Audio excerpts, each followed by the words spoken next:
Nikki Haley might not have the delegates, but right now she has got dollars behind her.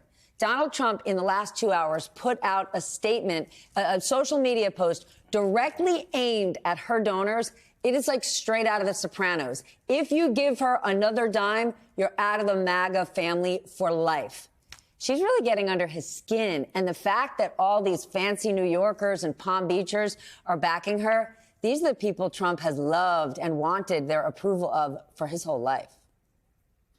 And he'll continue to want their approval of, even in the aftermath of this. He'll seek their approval in the aftermath of this. If money raised was going to make the nominee, Ron DeSantis would not be out of this race. Ron DeSantis raised and spent almost $200 million, much more than Trump, much more than Haley. And so to me, at this point in time, I actually think Nikki Haley serves a good purpose in this race, because she is going to, as long as she stays in, she's going to highlight the problems that Donald Trump presents to the country, done from a Republican perspective. But the odds of her being able to pull this out, no matter how much money she gets behind her, are astronomical. I mean, just one piece of data. She lost Republicans in New Hampshire by 49 points. People that identify themselves as Republicans, she lost by 49 points. South Carolina is going to be a much more all-Republican vote than it is going to be a New Hampshire type vote. And so huge uphill climb, Mount Everest of a climb for her. But as I said, I think she does serve a useful purpose, because she's going to highlight Donald Trump's vulnerabilities.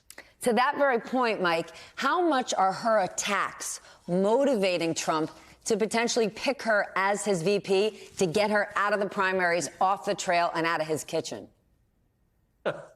You know, I'm sorry. I'll go ahead, Mr. Dowd. No, Michael. Matthew Dowd was just. Oh, okay. I was just laughing. Well, I was going to say, I just came back from New Hampshire yesterday, and I was there watching all the results come in and watching the reactions of the campaigns. And it was a really striking moment, because on the part of the Biden team, this is the moment they've been waiting for, looking ahead to the general election. On the part of the Trump team, the expectation, perhaps the speech that was written for the former president, was one to bring closure to the Republican primary, to try to unite the party behind him after an unprecedented moment, winning Iowa and winning New Hampshire. You don't see that for a non-incumbent in the Republican Party. But instead, it's clear that Nikki Haley's decision to stay in the race, the fact that she is continuing now to ramp up those attacks on him, is getting under his skin. He's making these attacks on her, not just for staying in the race, but for her wardrobe. And if you're the Biden campaign, this is more than you could ever hoped for, because yesterday in New Hampshire, as I was talking to Julie Chavez Rodriguez, the Biden campaign manager, she pointed to the fact that these independent voters, undeclared voters who voted for Nikki Haley, are now up for grabs for the Biden team in November. And so when Donald Trump is attacking Nikki Haley, they see that as attacking the independent swing voters that are going to decide this election. It's one thing to have that MAGA base behind you, but you need to have swing voters in swing states, by the way, like New Hampshire, and the Biden team couldn't be happier what they're seeing play out now. Jonathan, strategically, Donald Trump doesn't really care who his VP is. Mike Pence was never his boy. He just wants you to look the part, behave, and be quiet. So when Donald Trump looks at his potential VP pick, isn't Nikki Haley a lot more dangerous as his opponent? For example, Tim Scott, he's going to be with Donald Trump no matter what. He humiliated himself on stage. I love you, Donald Trump. Nikki Haley, she's dangerous as an opponent. Yeah, she's dangerous as an opponent, but he's not going to pick her. She's young. She will outshine him. She will do all sorts of things that he won't like. I think it's much more likely that he picks Senator Scott. I mean, call me a cynic, but it's awfully convenient that you get engaged days after you make your big endorsement of the guy who's going to wrap up the nomination in a couple of days. I think Governor Haley needs to keep doing what she's doing. If only the Nikki Haley we saw in that clip and we saw in the hours leading up to the New Hampshire primary had been there for the last 2 or 3 months. She's taking the bark off Donald Trump in ways that even Chris Christie tried. But I think coming out of the mouth of Nikki Haley, I think it's a lot more bracing. And we all know how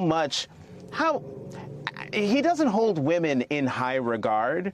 And so for a smart, attractive woman taking the attacks right to him, right to some of his vulnerabilities, of course it's getting under his skin. Of course he's attacking her, the way she's dressing, superficially, but also going after her donors. He wants to not just get her out of the race, he wants to hurt her. And so I just do not see him picking her as his VP. Also because that would be the rational thing to do, and we know who we're talking about. Mr. Dowd, everything that's happened in the last 24 hours, how does that impact the hopes and dreams of No Labels? Well, if you could explain to me exactly what are the hopes and dreams of No Labels, other than the fact they want to keep their name in the headlines. Their avowed purpose is that they want to save democracy and keep Trump out, but every action they seem to be taking seems to be creating an opening for Donald Trump to have a greater chance of winning in this race. I mean, maybe they go and recruit Nikki Haley in the aftermath of this. And I agree with Jonathan. There is no way Donald Trump's going to pick Nikki Haley. I mean, if you think about this, he wants a sycophant, and even Mike Pence wasn't sycophantic enough for him. Didn't go along with his ways to shred the Constitution and get rid of the Electoral College and how it was going to vote in this. Nikki Haley doesn't even come close to Mike Pence sycophancy. So there's no way he's going there. No Labels to me is at some point in time, I think people are going to fundamentally figure out they're not a real player in this game. All they are is somebody that's trying to continue to raise money and highlight certain people on their board or whatever it happens to be. Because at this point in time, the choice is going to be fundamentally, at some point, it's going to be clear. It's probably clear for all of us. It's a choice between, do you want a potential dictatorship or do you want democracy? And everyone else has to decide where they are on that choice. They have to fundamentally decide where they are on that choice. Mr. Mamali, the Senate is trying to come up with a solution at the border. If Donald Trump convinces the House GOP to block it, then the border crisis is on him. But the problem for Biden will be that people don't realize that. How does this administration, or the Biden campaign, more importantly, solve for that? Well, this is such a vexing challenge, and we often talk about the benefits of being an incumbent running for re-election. This is one of the challenges of being an incumbent running for re-election. You do have to own the current events. You have to own what voters are seeing in the country right now. And really troubling from the perspective of the Biden team is the fact that Mitch McConnell tonight, our Capitol Hill team is reporting, is now casting doubt about whether they can move forward with a border bill linked to Ukraine aid. He's gauging the temperature of his caucus and finding that there might not be a sufficient Republican support, even in the Senate, to move forward with a border bill. And that is going to be a challenge for the president. But look, you see the president and his campaign, how they're shaping up at this point. This is going to be a critical 6 weeks for them. They know that the country is in a sour mood. They're very well aware of their poll numbers, but they haven't wanted to get ahead of where the voters are. Voters, whether they didn't want to believe it or they just couldn't see it in their own coverage of this race, didn't believe that Donald Trump was going to be the Republican nominee. He's on path to doing that now. And that the Biden team believes will begin to change the numbers as voters see this as a choice election between President Biden and the former President Donald Trump, that alone will start to improve the president's political standing. He's going to be out more aggressively on the campaign trail. These campaign moves are part of an effort to focus on what's next. And so, yes, he has some challenges as his day job as president, but this is what the campaign trail is for, and the campaign is gearing up for it.